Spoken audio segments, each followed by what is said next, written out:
आऊज़ु बिल्लाहि मिनश्शैतानिर्रजीम बिस्मिल्लाहिर्रहमानिर्रहीम अस्सलामु अलैकुम वरहमतुल्लाहि वबरकातुहू। जब नेक इंसान फौत होता है तो उसकी कब्र उससे क्या कहती है, और जब एक बदकार इंसान फौत होता है तो उसकी कब्र उससे क्या कहती है। भाइयों, ये जो मौत है ना, एक हकीकत है, सच का पैगाम है। जो बंदा इससे क्या आंखें चुराता है वो क्या गाफिल है। हकीकत से कोई आंख नहीं चुरा सकता।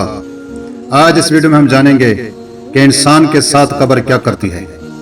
हर शख्स की कब्र रोजाना ऐलान करती है कि मैं बिल्कुल तन्हाई का घर हूँ, मैं सबसे अलहदा रहने का घर हूँ, मैं कीड़ों का घर हूँ। जब नेक मोमिन दफन होता है तो उसकी कब्र कहती है कि तेरा आना मुबारक है, तेरे आने से बड़ी खुशी हुई।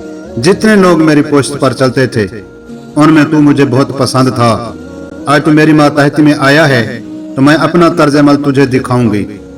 इसके बाद वो इतनी वसी हो जाती है, जहां तक मुर्दा की नजर जाए वहां तक जमीन खोल जाती है और एक खिड़की जन्नत में खोल जाती है जिससे खुशबूदार हवाएं आना शुरू हो जाती हैं। और जब कोई बदकार काफिर दफन होता है तो जमीन उससे कहती है कि तेरा आना बड़ा नामुबारक है, तेरे आने से बहुत जी बुरा हुआ।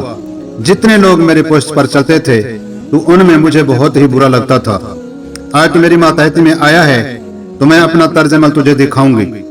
ये कहकर वो ऐसी मिलती है कि मुर्दे की हड्डियां पसलियां एक दूसरे में घुस जाती हैं। हजूर सल्लल्लाहु अलैहि वसल्लम ने एक हाथ की उंगलियां दूसरे हाथ में डालकर बताया कि इस तरह हड्डियां पसलियां एक जानिब की दूसरी जानिब में घुस जाती हैं और उसको 70 अजदहा डसना शुरू कर देते हैं।